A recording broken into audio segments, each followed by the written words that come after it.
আসসালামু আলাইকুম দর্শক, রত্নাস কিচেনে সবাইকে স্বাগতম। আজকে আমি তৈরি করছি আলু পোস্ত। সকালের নাস্তায় রুটি, পরোটা, লুচি অথবা গরম ভাতের সাথেও সুন্দরভাবে পরিবেশন করা যায় আলু পোস্ত। চলুন দেখে নিই প্রস্তুত প্রণালীটি।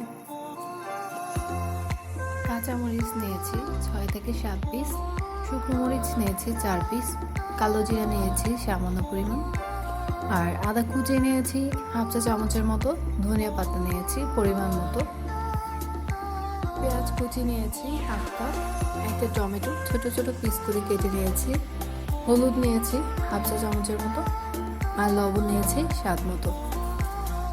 হাফ কেজি আলু ছোট কিউব করে কেটে নিয়েছি, 2.5 টেবিল চামচ পোস্ত দানা পেস্ট করে নিয়েছি, সরিষার তেল লাগবে 4 টেবিল চামচের মতো।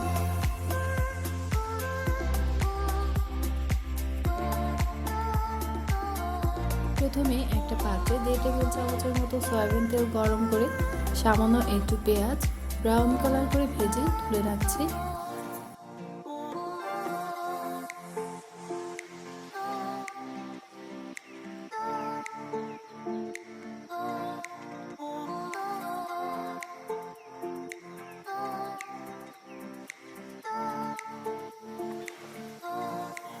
এই পর্যায়ে 4 টেবিল চামচের মতো সরিষার তেল দিচ্ছি।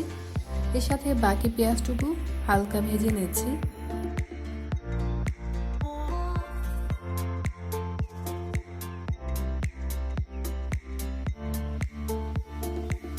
হালকা ভেজে নেওয়া হয়ে গেলে দিচ্ছি 4টা শুকনো মরিচ, দিচ্ছি সামান্য পরিমাণে কালো জিরা আর হাফ চা চামচের মতো আদা কুচি।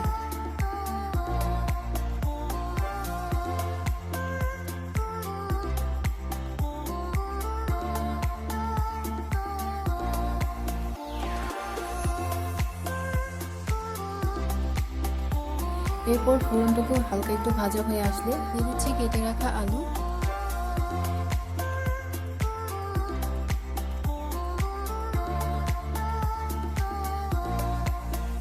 স্বাদ মতো লবণ আর সামান্য একটু হলুদের গুঁড়ো। এই পর্যায়ে সব কিছু একটু ভালোভাবে মিশিয়ে নিয়ে একটু ভেজে নিচ্ছি।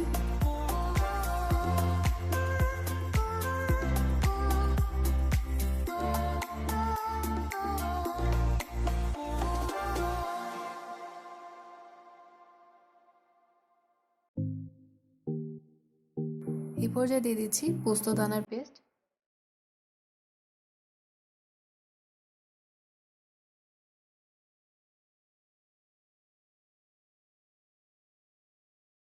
এর সাথে সামান্য একটু পানি দিয়ে সবকিছুর সাথে ভালোভাবে মিশিয়ে নিচ্ছি।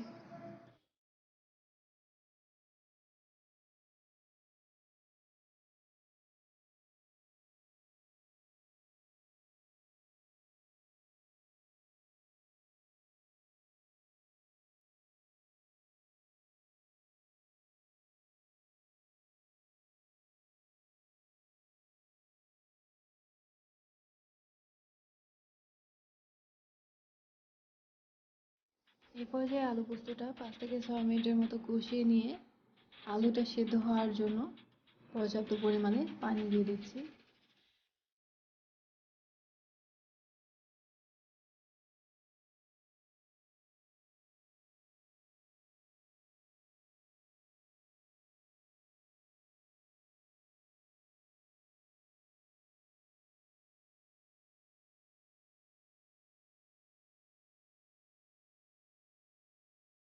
আলুটা সেদ্ধ হয়ে পানিটাও শুকিয়ে এসেছে, আর এই পর্যায়ে আমি দিয়ে দিচ্ছি কুচি করে রাখা কাঁচামরিচ, দিচ্ছি টমেটো আর ধনিয়া পাতা।